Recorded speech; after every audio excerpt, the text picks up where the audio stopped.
Selamat datang, sobat pendengar, di Ruang Kata. Tempat di mana setiap cerita hidup kembali melalui kata-kata.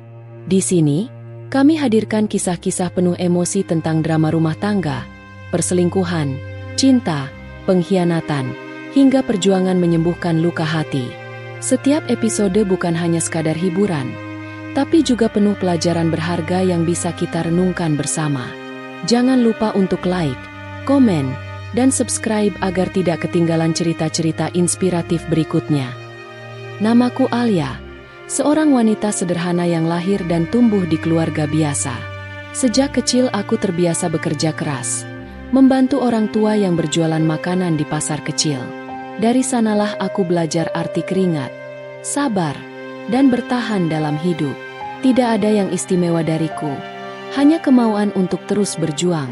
Setelah menikah dengan Raffi, hidupku berubah sedikit demi sedikit.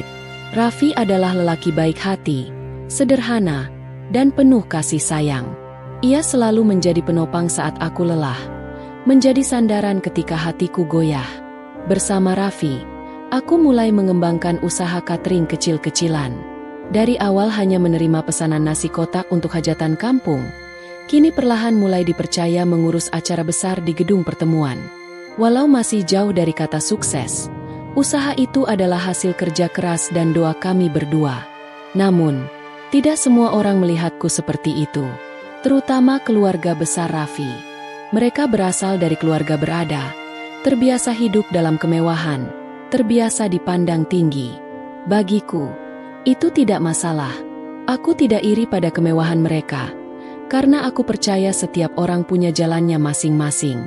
Tapi, yang membuatku sesak adalah cara mereka memandangku, seolah-olah aku ini hanya noda di dalam keluarga mereka.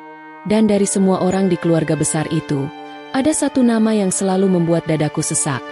Mira, kakak iparku. Ia adalah istri dari kakak Raffi, seorang wanita yang elegan, kaya, dan suka pamer. Mira selalu menatapku dari ujung kepala sampai ujung kaki dengan sinis, seolah penampilanku yang sederhana ini membuatnya risih. Tidak jarang, bibirnya melontarkan kata-kata yang pedas, menusuk hati lebih tajam dari belati. Suatu sore, ketika kami berkumpul di rumah mertua, Mira menyapaku dengan suara lantang yang penuh sindiran. "Wah, Alia, bajumu sederhana sekali. Ya, kalau datang ke rumah mertua, jangan terlalu kampungan begitu, dong. Nanti tetangga salah sangka, dikira keluarga ini menerima orang sembarangan." Aku hanya menunduk, menahan diri. Raffi yang duduk di sampingku langsung meremas tanganku, memberi isyarat agar aku tetap sabar. Aku menelan ludah, lalu tersenyum tipis. "Iya, Kak, maaf kalau kelihatan kurang pantas." Namun, dalam hati aku bergetar. Kurang pantas? Apakah menjadi sederhana itu salah? Apakah memakai baju yang kubeli dengan hasil kerja keras sendiri membuatku layak dihina? Kejadian itu bukan sekali dua kali. Setiap ada kesempatan, Mira selalu mencari celah untuk menjatuhkan harga diriku. Ketika aku membawa masakan buatan sendiri ke acara keluarga, ia akan berkata sinis, Masakanmu enak juga sih, tapi tetap saja berbeda dengan chef profesional. Kalau untuk acara besar, jelas tidak layak." Atau ketika aku bercerita tentang pesanan catering kecil yang berhasil kulayani dengan sukses, ia hanya tertawa kecil sambil menjawab, "Iya, untuk pesta kampung mungkin cocok, tapi untuk kelas kita, jelas jauh banget, Alia." Aku tahu, di matanya aku hanyalah perempuan rendahan, orang kecil yang beruntung bisa menikah dengan adik iparnya. Bahkan aku pernah mendengar bisikan Mira kepada salah satu sepupunya. Entahlah kenapa Raffi bisa jatuh hati pada Alia, padahal dia bisa dapat wanita yang lebih pantas, lebih berkelas. Kalimat itu menusuk, membuat hatiku perih. Tapi aku memilih diam. Aku sadar, melawan hanya akan memperburuk keadaan. Aku hanya bisa menenangkan diri dengan doa. Ya Allah, beri aku kesabaran. Aku tidak ingin membalas hinaan dengan kebencian. Biarlah Engkau yang nanti menunjukkan kebenaran. Meski begitu, aku bukan tanpa rasa. Ada malam-malam ketika aku menangis diam-diam di bahu Raffi, menceritakan betapa sakitnya direndahkan terus-menerus. Dan Raffi, dengan kesungguhan hatinya, selalu berkata, "Sayang, jangan dengarkan mereka. Di mataku, kamu yang paling berharga, kamu yang paling berkelas, bukan karena pakaian atau harta, tapi karena hatimu yang tulus. Ingat, harga diri kita bukan ditentukan oleh mulut orang lain." Ucapan Raffi selalu menjadi penguatku. Aku percaya padanya. Namun, luka di hati tetap saja ada. Apalagi jika bertemu dengan Mira, luka itu seperti disayat kembali. Hari-hari terus berjalan. Aku tetap bekerja keras dengan catering kecilku, menerima pesanan demi pesanan. Di balik lelah, ada kepuasan tersendiri melihat orang tersenyum puas menikmati hidangan hasil tanganku. Bagiku, itu sudah cukup menjadi kebahagiaan. Tapi di balik semua kesederhanaan itu, aku masih sering bergumul dengan pertanyaan besar. Apakah selamanya aku akan dianggap rendah di mata mereka? Apakah aku akan selalu menjadi orang luar yang tak pernah diakui? Aku menahan diri, menaruh keyakinan pada satu hal. Kesabaran selalu punya ujung, dan setiap ujungnya adalah jawaban. Meski untuk saat ini aku hanya bisa berbisik dalam hati. Sabar, Alia, semua akan ada waktunya. Akan ada hari ketika mereka tahu siapa dirimu sebenarnya. Dan hari itu, aku percaya, akan tiba. Hari itu matahari siang terasa menyengat. Alia baru saja selesai membersihkan dapur kecil usahanya. Ia duduk sebentar, menghela napas panjang sambil meneguk segelas air putih. Keringat di pelipisnya menetes, tapi senyum tipis tetap terukir. Baginya, kesederhanaan itu indah ketika dilalui dengan kerja keras. Raffi yang baru pulang dari kantor ikut duduk di kursi bambu, menatap istrinya dengan penuh kasih. "Capek, ya? Tadi aku lihat kamu sibuk sekali di dapur." Alia tersenyum lelah. "Iya, pesanan nasi kotak untuk acara pengajian tadi pagi lumayan banyak. Alhamdulillah, semua lancar." Belum sempat mereka melanjutkan obrolan, suara klakson mobil mewah terdengar dari depan rumah. Alia dan Raffi saling berpandangan, agak terkejut. Jarang sekali ada tamu datang dengan mobil mengkilap semacam itu. Ketika pintu pagar dibuka, muncullah sosok yang membuat dada Alia langsung berdegup. Mira, dengan langkah angkuh, sepatu hak tingginya mengetuk lantai semen halaman rumah kecil itu. Kacamata hitamnya diturunkan, memperlihatkan sorot mata yang tajam. Senyum yang muncul di bibirnya bukan senyum ramah, melainkan senyum penuh kesombongan. "Alia," ucapnya datar, menatap rumah sederhana itu dari atas ke bawah. "Ternyata benar rumahmu begini, ya? Sederhana sekali. Aku hampir tak percaya adik iparku tinggal di tempat seperti ini." Alia terdiam, mencoba menata hati. Ia berusaha menyambut dengan ramah meski hatinya mulai panas. "Silakan masuk, Kak Mira. Maaf kalau rumah kami sederhana." Mira melangkah masuk, lalu duduk di kursi kayu yang sudah agak kusam. Ia menatap sekeliling, lalu mengibas-ngibaskan tangan seolah-olah ada debu yang menempel di bajunya. Dengan nada sok ramah tapi menusuk, ia mulai bicara. "Katanya kamu punya usaha catering, ya? Aku dengar dari mertua. Kebetulan sekali, putriku akan menikah bulan depan. Kami butuh orang untuk urus makanan. Tapi ingat, Alia." Suaranya meninggi, penuh tekanan. "Ini pesta miliaran, bukan hajatan kampung. Jadi jangan sampai bikin malu keluarga besar kami." Kalimat itu seperti palu menghantam kepala Alia. Hatinya perih. Lagi-lagi Mira menyindir dirinya sebagai orang kampung, seolah-olah semua usahanya tidak berarti apa-apa. Tapi Alia mencoba menahan diri. Ia menunduk sebentar, lalu menjawab dengan suara pelan tapi tegas. "Kalau Kak Mira percaya, insya Allah saya dan tim bisa mengurus catering itu dengan baik. Kami akan berusaha maksimal." Mira tertawa kecil, penuh ejekan. "Percaya? Kita lihat saja nanti. Jangan sampai tamu undangan muntah karena masakanmu. Aku pesan untuk 1000 tamu, dengan menu mewah internasional. Nilainya 100 juta. Uang muka bisa ku transfer hari ini.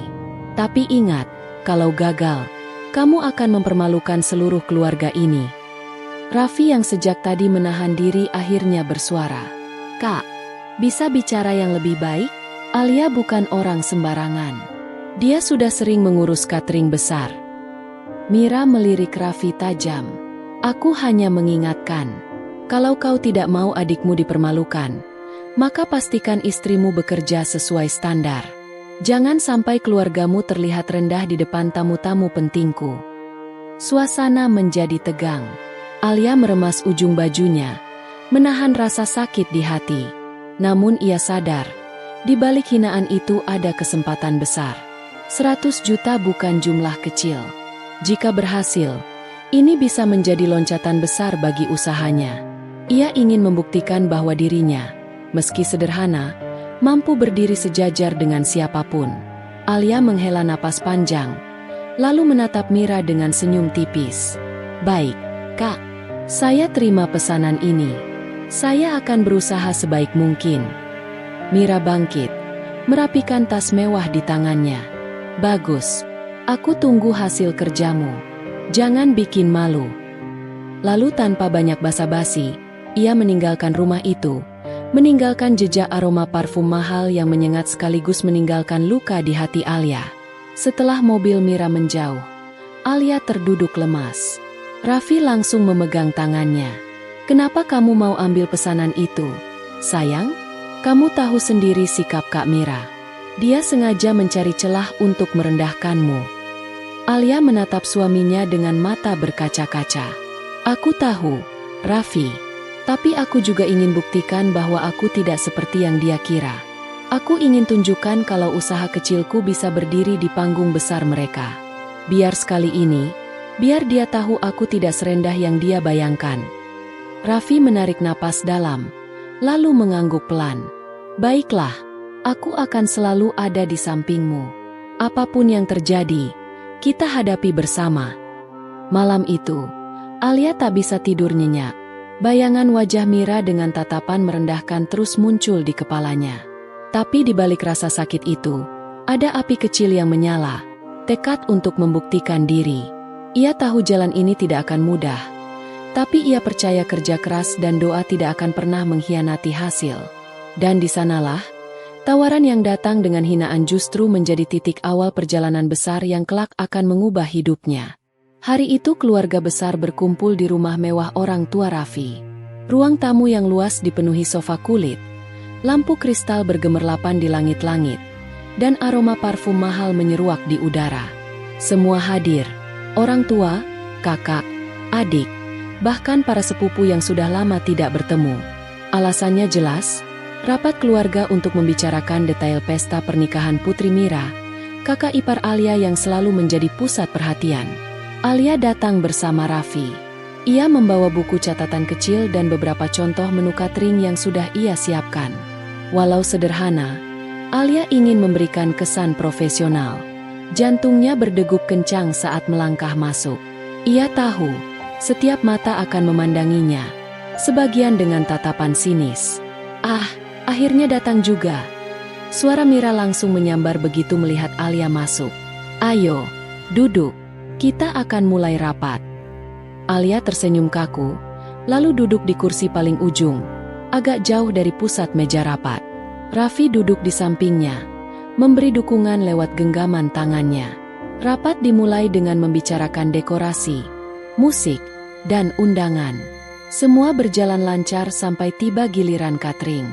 Mira menoleh pada Alia dengan tatapan menusuk. Alia, sini maju. Jelaskan pada semua keluarga tentang konsep makanan yang akan kamu siapkan. Ingat, ini pesta besar. Jangan sampai mengecewakan. Dengan gugup, Alia berdiri. Ia membuka buku catatannya, lalu mulai menjelaskan. Untuk menu utama, saya siapkan hidangan internasional, beef steak, pasta, dan beberapa pilihan seafood. Untuk menu tradisional, saya juga masukkan sate, rendang, dan nasi kebuli. Semua akan dikemas dengan penyajian modern agar terlihat elegan.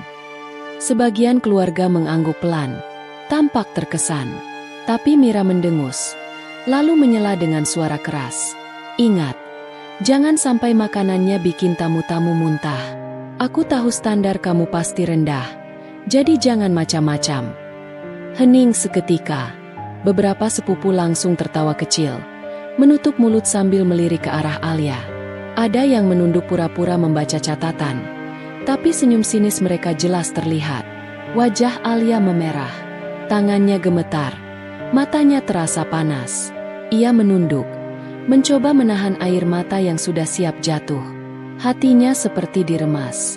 Mengapa setiap kata harus selalu menyakitkan begini? Raffi tak tahan. Ia mengepalkan tangan di pangkuannya. Rahangnya mengeras menahan amarah. "Kak Mira," ucapnya dengan suara menekan. "Tidakkah bisa bicara dengan lebih baik? Alia sudah berusaha. Tidak pantas kakak bicara begitu di depan semua orang." Mira menoleh dengan tatapan tajam.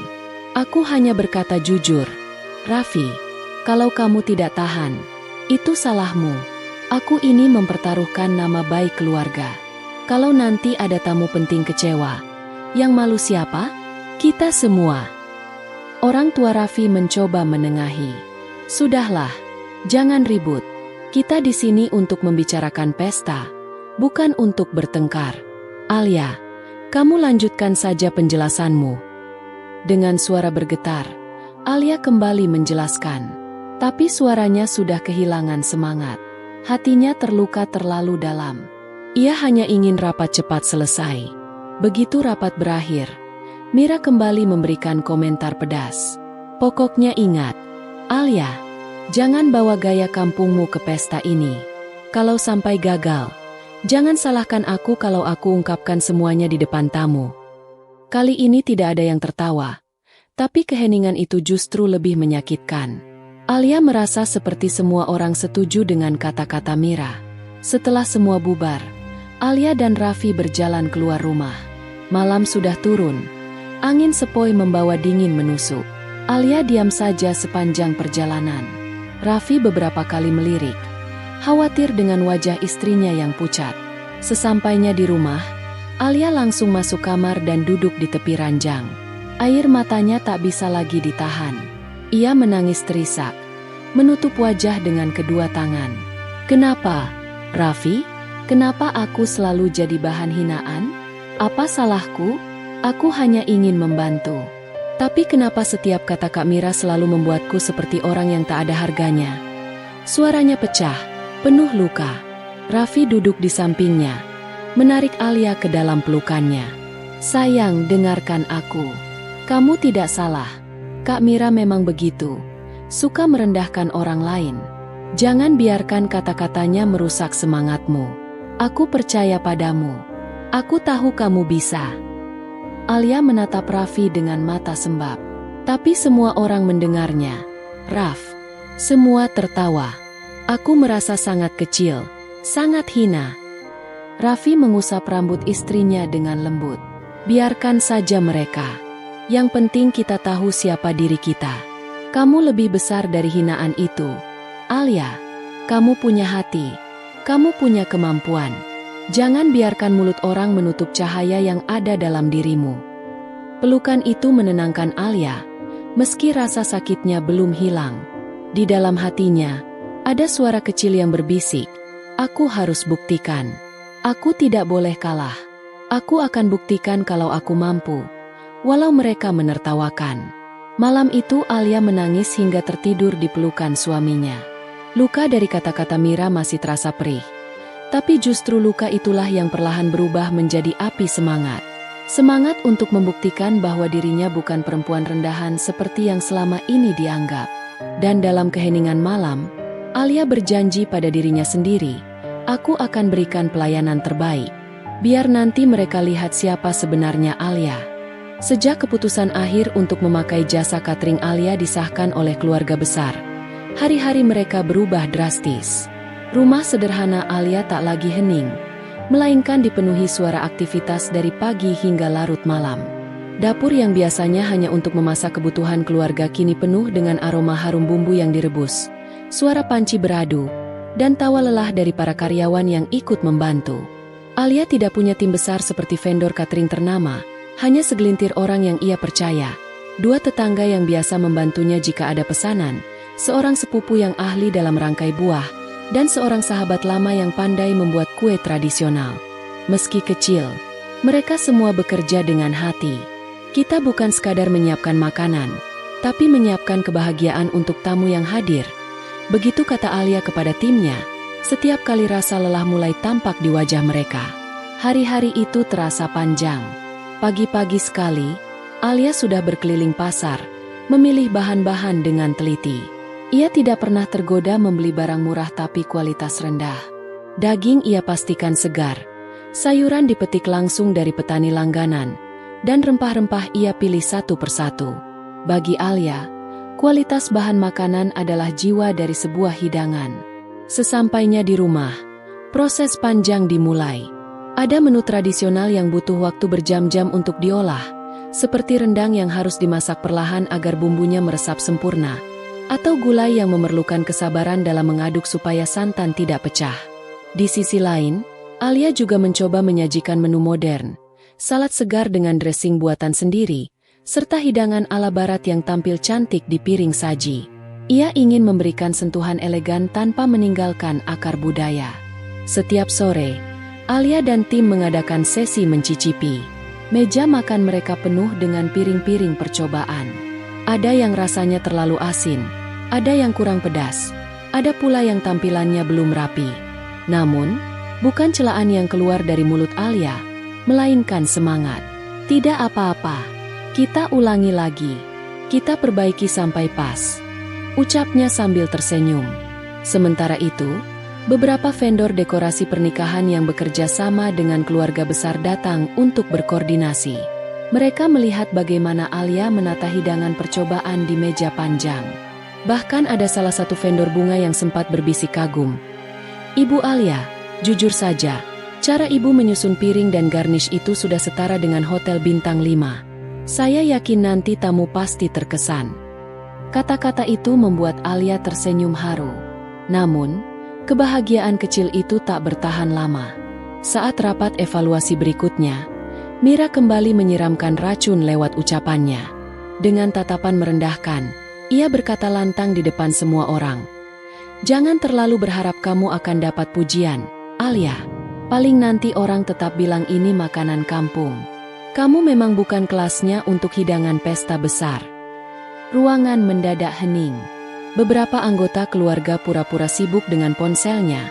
Sebagian lainnya menahan senyum sinis. Alia hanya menunduk, menahan perih yang mengiris hati. Ia bisa merasakan wajahnya panas, seolah dipermalukan habis-habisan. Namun, alih-alih membalas, ia memilih untuk menarik napas panjang dan berkata pelan, "Tidak apa-apa, yang penting saya sudah berusaha memberikan yang terbaik." Malam itu, Raffi melihat Alia termenung lama di dapur, menatap panci besar yang masih mengepul. Lelaki itu mendekat, meraih pundak istrinya dengan lembut. "Jangan hiraukan kata-kata Mira. Aku tahu kamu mampu. Lihat semua yang sudah kamu kerjakan. Aku bangga padamu," ucap Raffi dengan suara penuh keyakinan. Alia menoleh, matanya berkaca-kaca. "Kadang aku lelah, Mas. Rasanya seakan semua usahaku tidak pernah cukup di mata mereka." Raffi langsung memeluknya erat. "Kamu cukup untukku. Dan nanti, mereka sendiri yang akan melihat siapa sebenarnya dirimu." Keesokan harinya, semangat Alia kembali membara. Ia menulis jadwal detail persiapan. Kapan bahan harus tiba, kapan mulai memasak, siapa yang bertanggung jawab di meja hidangan, hingga bagaimana dekorasi makanan ditata. Semua ia atur dengan presisi layaknya seorang manajer profesional. Hari demi hari, aroma makanan semakin memenuhi udara. Rendang yang pekat bumbunya, sate yang ditusuk rapi, kue tradisional dengan warna-warni menggoda, hingga dessert modern yang tampak elegan. Semua terhidang dengan cinta dan ketelitian.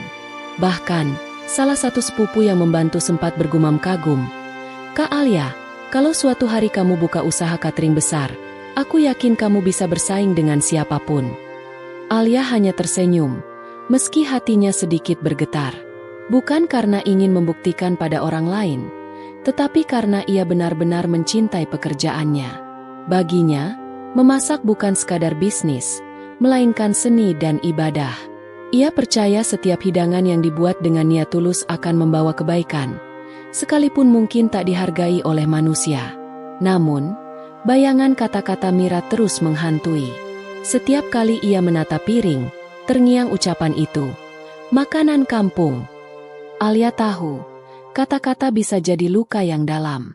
Tapi ia juga sadar, luka bisa berubah menjadi kekuatan bila diolah dengan sabar.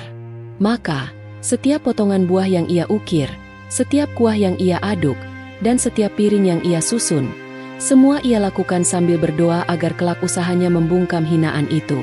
Hari-hari persiapan itu menjadi saksi betapa Alia bukan sekadar seorang wanita sederhana. Ia adalah pekerja keras, pemimpi yang tabah, dan seorang istri yang tak kenal menyerah. Dan meski dunia meremehkannya, ia tetap berdiri tegak dengan cinta dan ketulusan. 2 hari sebelum pesta, rumah sederhana Alia kembali dipenuhi hiruk-pikuk. Dapur panas dengan uap yang mengepul, wajan besar berisi rendang terus diaduk perlahan, dan meja panjang penuh dengan kue yang sedang dihias. Semua orang sibuk, tapi suasana tetap hangat dan penuh semangat. Alia berjalan ke sana kemari, memastikan setiap detail sesuai dengan rencana. Namun, kehangatan itu mendadak runtuh saat sebuah mobil mewah berhenti di depan rumah. Dari dalam keluar Mira dengan gaun mahal dan kacamata hitam yang sengaja ia kenakan meski matahari sudah mulai meredup. Langkahnya terdengar tegas, dan wajahnya memancarkan aura angkuh. Semua orang yang sedang bekerja refleks menoleh, sebagian menghentikan aktivitasnya, merasa canggung dengan kehadiran wanita itu. Ya ampun, Mira berujar sambil melirik ke sekeliling rumah. Inikah markas besar catering kalian? Rumah kecil begini, bagaimana bisa kalian dipercaya untuk menyiapkan pesta pernikahan keluarga kami? Nada bicaranya meninggi, penuh sinisme. Alia yang baru saja selesai mencicipi kuah gulai, berdiri kaku. Ia mencoba tersenyum sopan meski dadanya terasa sesak. Kami memang rumahnya sederhana, Kak. Tapi insya Allah semua makanan disiapkan dengan standar terbaik. Mira menyipitkan mata, lalu melirik tajam ke arah Raffi yang sedang membantu mengangkat kotak bahan makanan. Dan kamu, Raffi, masih saja kerja kantoran biasa dengan gaji pas-pasan. Pantas saja istrimu harus jungkir balik seperti ini. Kalau bukan karena aku kasihan, tak mungkin proyek sebesar ini jatuh ke tanganmu. Ingat baik-baik, kalian hanyalah ipar rendahan. Ucapan itu menusuk dalam, seolah merobek harga diri mereka di depan semua orang. Raffi terdiam, rahangnya mengeras. Ia mengepalkan tangan, namun menahan diri. Sementara Alia menunduk, wajahnya terasa panas dan air mata mulai menggenang. Semua karyawan di dapur saling pandang, ada yang menunduk tak tega, ada pula yang pura-pura sibuk agar tidak terlihat mendengar. Mira tidak berhenti di situ. Ia melangkah masuk, membuka beberapa tutup panci dengan seenaknya, lalu berkomentar sinis. Baunya sih lumayan. Tapi entahlah, jangan sampai tamu kami muntah di tengah pesta. Ingat, keluarga kami punya standar tinggi. Jangan pernah merasa setara dengan kami hanya karena kamu dapat proyek ini. Sadar diri, Alia. Suasana dapur hening. Hanya terdengar suara sendok yang jatuh dari tangan salah satu karyawan karena gugup. Alia berdiri membeku. Tubuhnya gemetar menahan sakit hati. Kata-kata itu bukan sekadar hinaan pada pekerjaannya, tapi juga pada martabat keluarganya.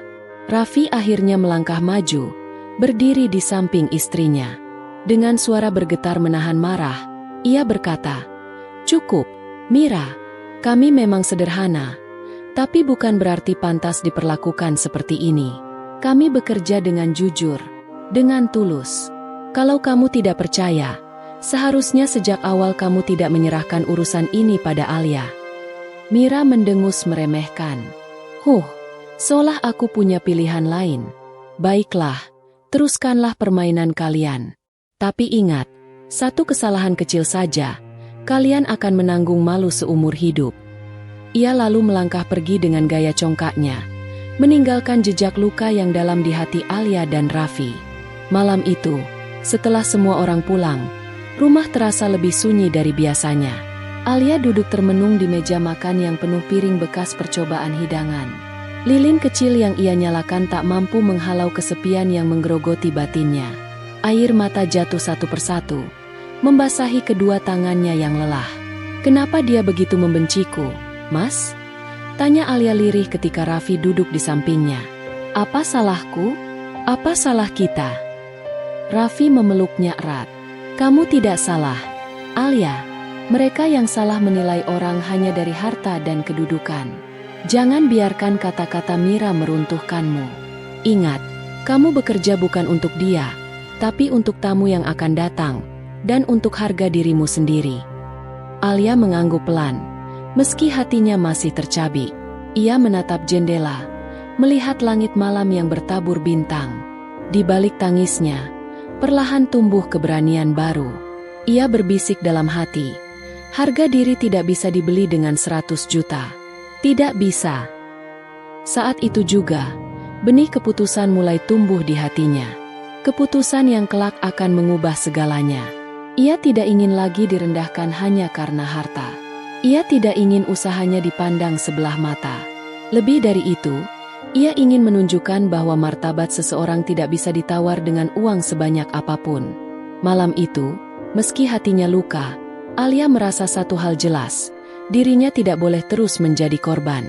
Ia harus berdiri, menegakkan kepalanya, dan menjaga harga dirinya sendiri. Matahari baru saja muncul dari ufuk timur ketika Alia terbangun lebih cepat dari biasanya.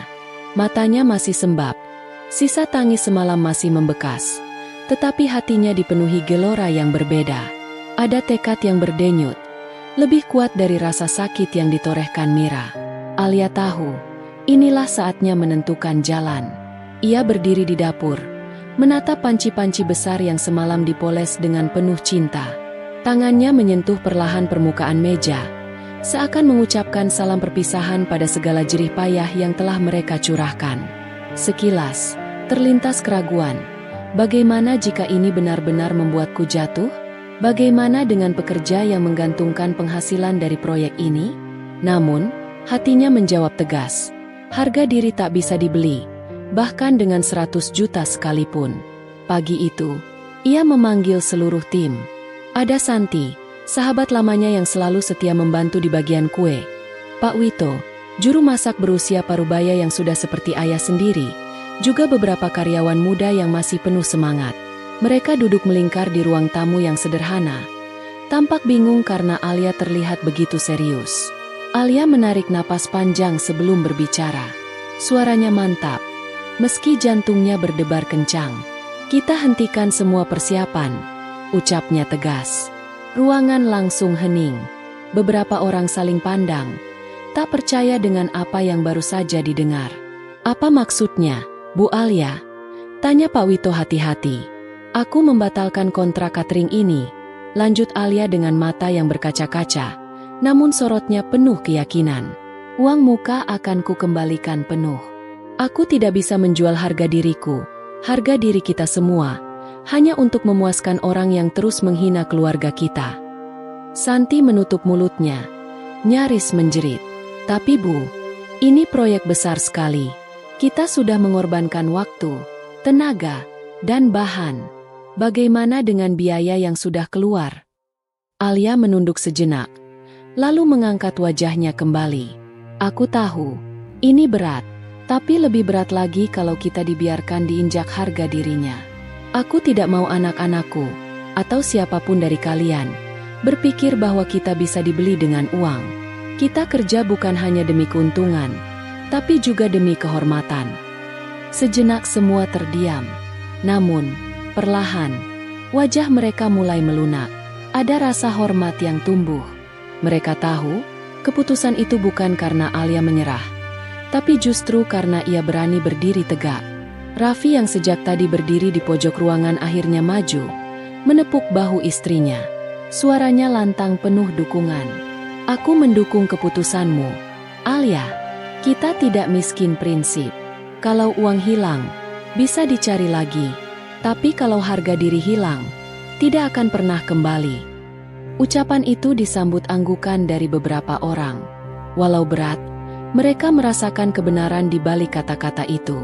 Dengan tangan bergetar, Alia mengambil ponselnya. Ia menatap layar sejenak, lalu menekan nomor Mira. Setiap nada sambungan membuat dadanya kian berdegup. Hingga akhirnya, suara dingin itu terdengar. "Halo? Kenapa telepon pagi-pagi?" Suara Mira terdengar setengah malas. Alia menelan ludah, lalu berkata dengan tenang, "Mira, aku ingin menyampaikan sesuatu. Mulai hari ini, aku membatalkan seluruh kontrak catering untuk pesta pernikahanmu. Uang muka akan kukembalikan penuh, segera." Hening sejenak di seberang. Lalu, tawa sinis meledak. "Kamu bercanda, Alia? Kamu pikir bisa seenaknya begitu? Dasar tak tahu diri. Kamu pikir kamu siapa? Berani sekali menolak proyek sebesar ini." Alia menggenggam ponselnya erat-erat, tapi ia tetap tenang. "Aku serius. Aku tidak bisa bekerja dengan orang yang menginjak harga diriku. Aku lebih memilih kehilangan 100 juta daripada kehilangan kehormatan." Suara Mira berubah menjadi teriakan. "Kamu akan menyesal. Kamu akan jatuh miskin. Tak akan ada yang percaya lagi pada bisnismu setelah ini." Alia menutup mata, menahan perih dari kata-kata itu, lalu menjawab pelan tapi tegas, "Kalau itu risikonya, aku siap menanggungnya. Assalamualaikum." Ia menekan tombol merah, mengakhiri panggilan. Tangannya bergetar, tubuhnya gemetar, tetapi di dalam hatinya ada rasa lega yang tak bisa digambarkan. Seakan beban besar yang selama ini menekan dadanya akhirnya lepas. Raffi langsung memeluknya erat. "Kamu luar biasa, Alia. Aku bangga padamu." Air mata Alia tumpah, bukan lagi karena sakit, melainkan karena haru.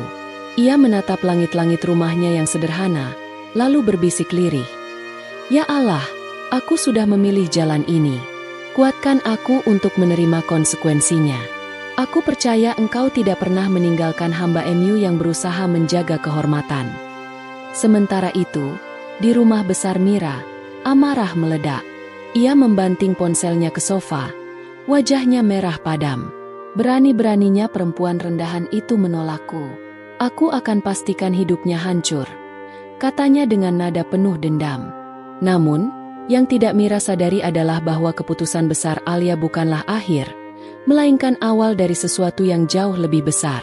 Sebuah keberanian yang akan mengubah jalan cerita mereka semua. Hari yang dinanti akhirnya tiba. Sejak pagi, rumah besar keluarga Mira dipenuhi aktivitas. Mobil-mobil mewah keluar masuk, para pria sibuk, dan dekorasi megah dipasang di aula hotel bintang 5 yang sudah disewa jauh-jauh hari. Kristal-kristal lampu gantung berkilauan, bunga-bunga impor menghiasi setiap sudut ruangan, dan karpet merah terbentang panjang menuju pelaminan yang didesain layaknya istana kecil. Tamu-tamu mulai berdatangan. Mereka datang dengan pakaian glamor, gaun malam berkilauan, jas mahal, hingga perhiasan yang berkilat di bawah cahaya lampu. Kamera-kamera dari pihak keluarga pun sibuk mengabadikan momen, sementara alunan musik klasik menambah kesan megah. Dari luar, pesta itu tampak sempurna. Namun, tak seorang pun menyangka bahwa di balik kemegahan itu, ada sebuah celah besar yang akan membuat segalanya runtuh. Meja-meja panjang yang disusun dengan kain putih elegan sudah siap. Vas kristal dan lilin beraroma mewah menghiasi setiap meja, seolah menunggu deretan hidangan lezat disajikan. Para tamu yang baru masuk tampak antusias.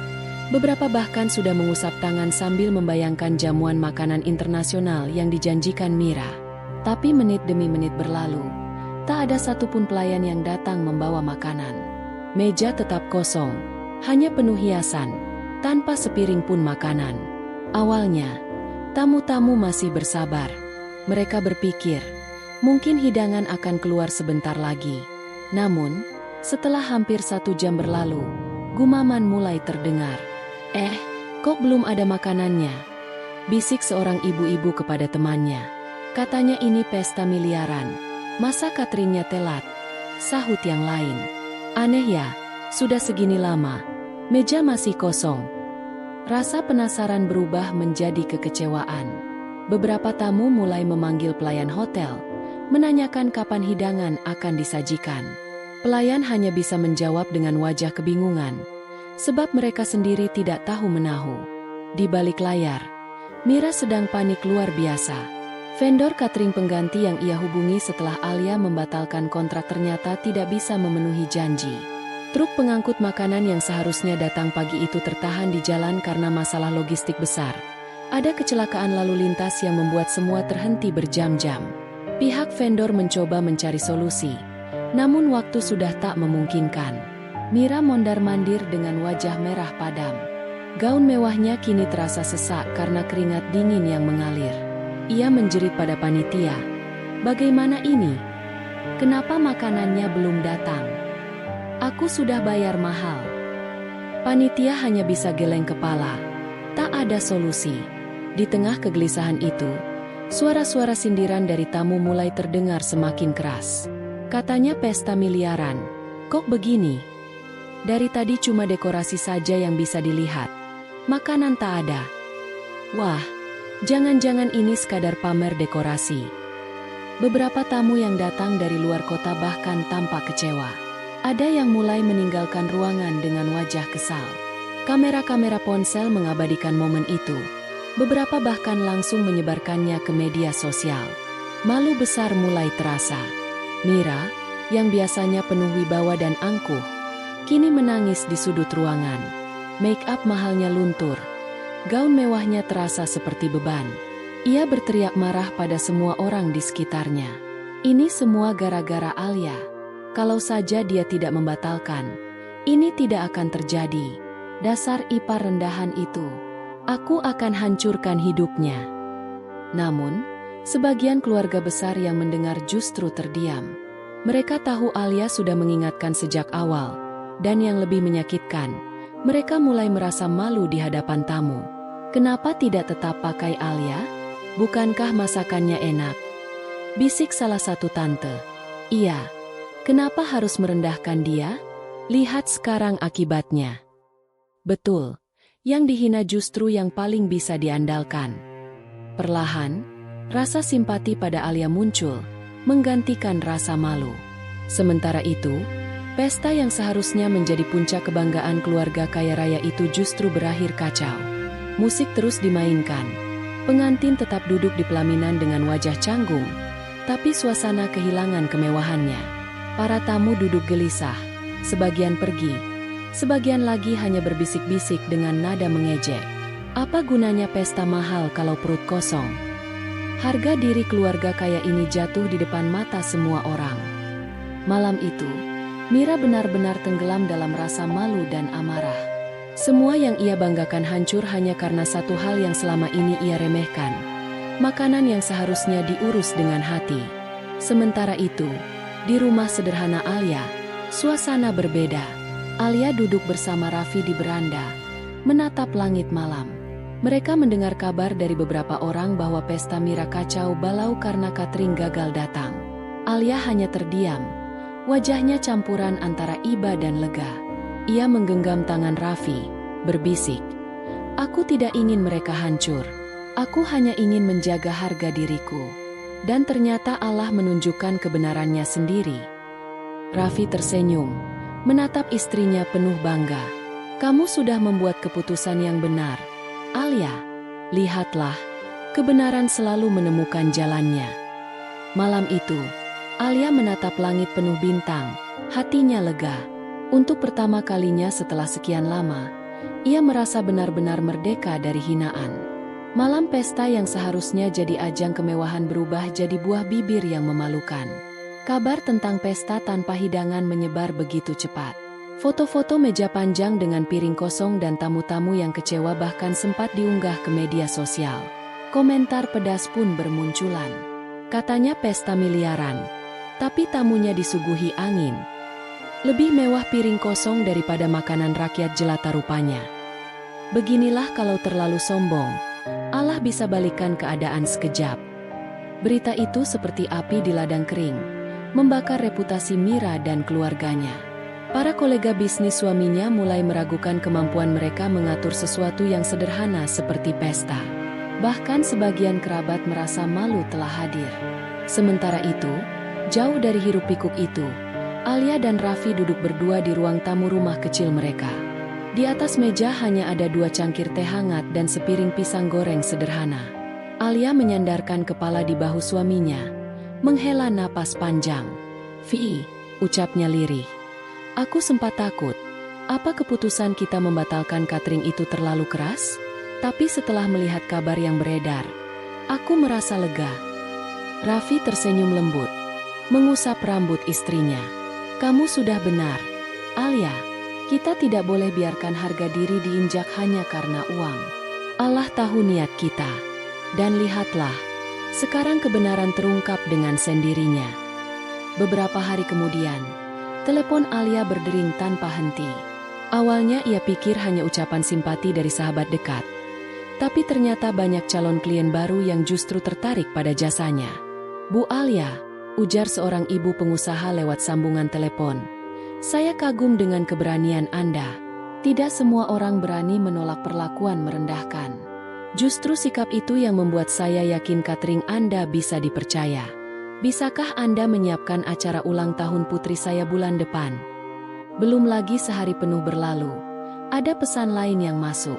Seorang pengusaha properti menghubungi, memesan catering untuk acara peresmian perumahan baru.